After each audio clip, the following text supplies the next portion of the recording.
దేవుని వాక్యాన్ని ప్రేమించే క్రిస్టియన్స్ మాత్రమే ఈ వీడియో చూడండి. బైబిల్ గ్రంథంలోని మధ్య అధ్యాయం ఏంటో మీకు తెలుసా? కీర్తనల గ్రంథము 118వ అధ్యాయం. అయితే దాని ముందు అధ్యాయమైనటువంటి 117వ కీర్తన 2 వచనాలతో బైబిల్లోనే అతి చిన్న అధ్యాయంగా ఉంది. అలానే దాని తర్వాత అధ్యాయమైనటువంటి 119వ కీర్తన 176 వచనాలతో బైబిల్లోనే అతిపెద్ద అధ్యాయంగా మనం చూడవచ్చు. ఇంకా చాలా ఇంట్రెస్టింగ్ విషయం ఒకటి చెప్పమంటారా? బైబిల్ గ్రంథంలోని మధ్య అధ్యాయమైనటువంటి 118వ కీర్తనకు ముందు 594 అధ్యాయాలు, అలాగే దాని తర్వాత కూడా 594 అధ్యాయాలు ఉన్నాయి. ఇవి రెండు కలిపితే 1188 అనే సంఖ్య వస్తుంది. అయితే ఇవన్నీ ఎందుకు చెప్తున్నాను అనుకుంటున్నారు కదా? బైబిల్లో మధ్య వచనం ఏంటో మీకు తెలుసా? కీర్తనలు 118వ అధ్యాయము 8వ వచనము. ఇంత ప్రత్యేకత ఉన్న వచనంలో ఏముందో మీకు తెలుసుకోవాలనుందా?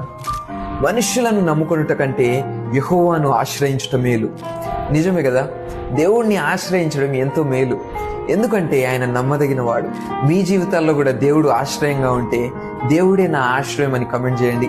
అలాగే దేవుని వాక్యాన్ని ప్రేమించే మీ ఫ్రెండ్స్కి ఈ వీడియో షేర్ చేయండి. God bless you.